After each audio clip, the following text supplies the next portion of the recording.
میرے بھائی اور بہنوں، میری دردمندانہ اپیل ہے کہ آپ اس ویڈیو کے نیچے تشریف لائیں اور اپنی قیمتی آراء سے ہمیں ضرور آگاہ فرمائیں، کیونکہ آپ کی قیمتی آراء ہمارے لیے بہت معنی رکھتی ہے۔ صحابی رسول حضرت سیدنا عبداللہ بن عمر رضی اللہ تبارک و تعالی عنہما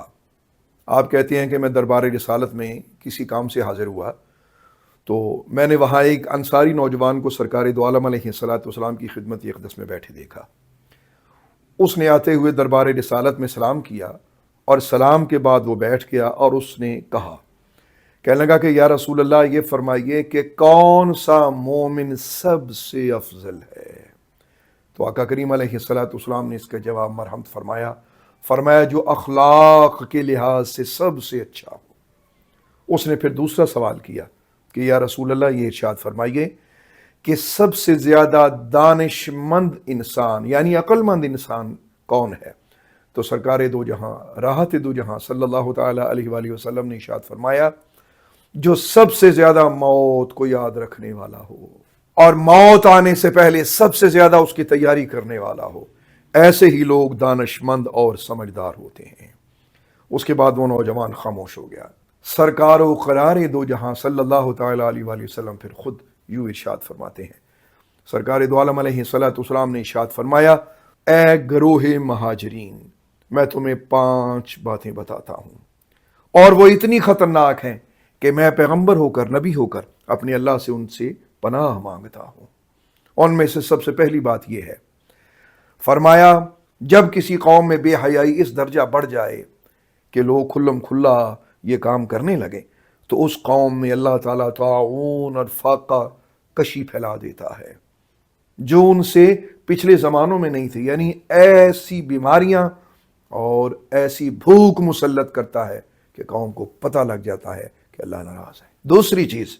جب کوئی قوم ناپ تول میں کمی کرنے لگتی ہے تو اللہ اسے قحط سالی میں مبتلا فرماتا ہے اور بہت زیادہ مصیبتوں میں اللہ تعالیٰ انہیں مبتلا فرمائی جاتا ہے۔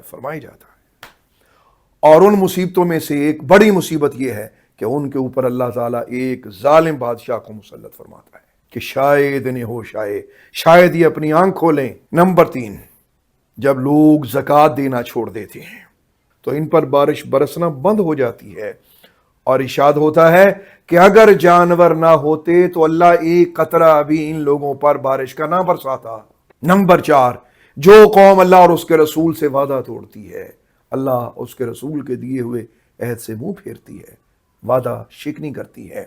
اللہ تعالیٰ غیر قوم کے دشمن ان پر مسلط فرماتا ہے جو ان کا سب کچھ لوٹ کے لے جاتے ہیں۔ اور نمبر 5 یہ کہ جو قوم کتاب اللہ کے خلاف فیصلے کرنے لگتی ہے، مطلب قرآن پاک کچھ کہہ رہا ہے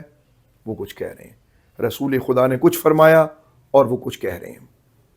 تو اللہ تعالیٰ ان کے درمیان پھوٹ پیدا کرتا ہے، ان کا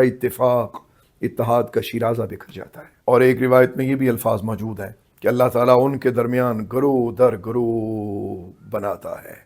یعنی ان میں تفرقہ بازی اس قدر شدید ہوتی ہے کہ وہ آپس میں لڑ کے مرتے رہتے ہیں۔ میرے بھائیوں اور بہنوں، یہ حدیث طیبہ آپ نے سماعت فرمائی، بغیر کسی تبصرے کے میں نے یہ روایت آپ کی خدمت میں پیش کی ہے۔ میں امید کرتا ہوں کہ میرے بھائی میری بہنیں اس ویڈیو کو سننے کے بعد اس پہ اپنی قیمتی آراء سے ضرور آگاہ فرمائیں۔